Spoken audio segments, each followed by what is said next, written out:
నమస్కారం, నా పేరు డాక్టర్ చక్రి. ఈరోజు మనము బ్లడ్ ప్రెషర్ గురించి మాట్లాడదాము.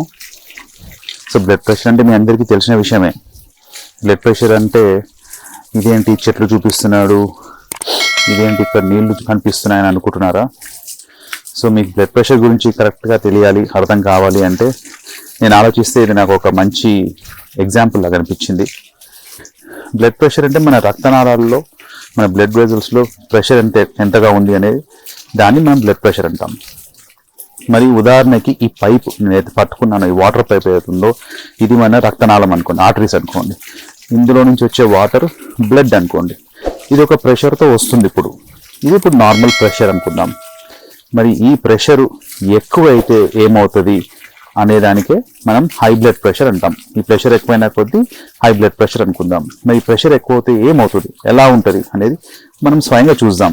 మరి ప్రెషర్ ఎక్కువ కావాలంటే ఈ రక్తనాళం, ఈ పైప్ ఏతుందో సన్నబడాలి, లోపల, బయట కాదు.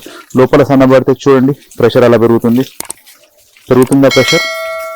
సో అదేవిధంగా మన రక్తనాళాలు, ఈ రక్తనాళాలు ఏవైతే ఉన్నాయో అవి లోపల సన్నబడితే, లోపల సన్నబడితే ఈ ప్రెషర్ అనేది పెరుగుతూ ఉంటుంది.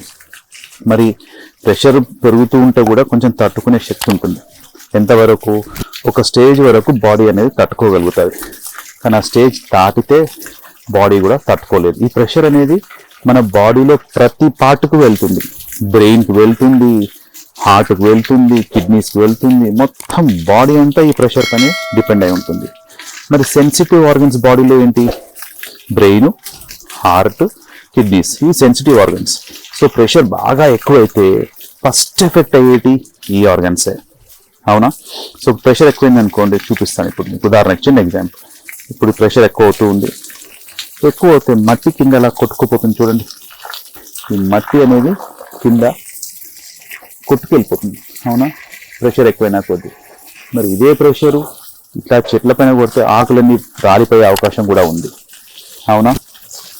మరి ఈ ప్రెషరు, ఇలాంటి ప్రెషరు, ఇంతకన్నా ఎక్కువ ప్రెషరు మన బ్రెయిన్లోకి వెళ్తే, మన హార్ట్లోకి వెళ్తే, మన కిడ్నీస్లోకి వెళ్తే ఆ ఆర్గన్స్ ఎలా తట్టుకుంటాయి? అది మీరు ఆలోచించాల్సిన విషయం, రైట్?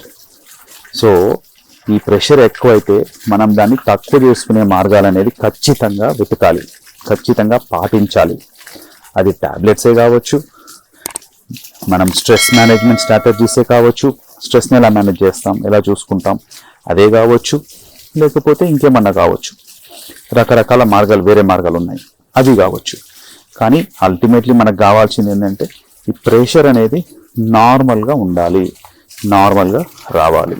అది మన ధ్యేయం, మన లక్ష్యం.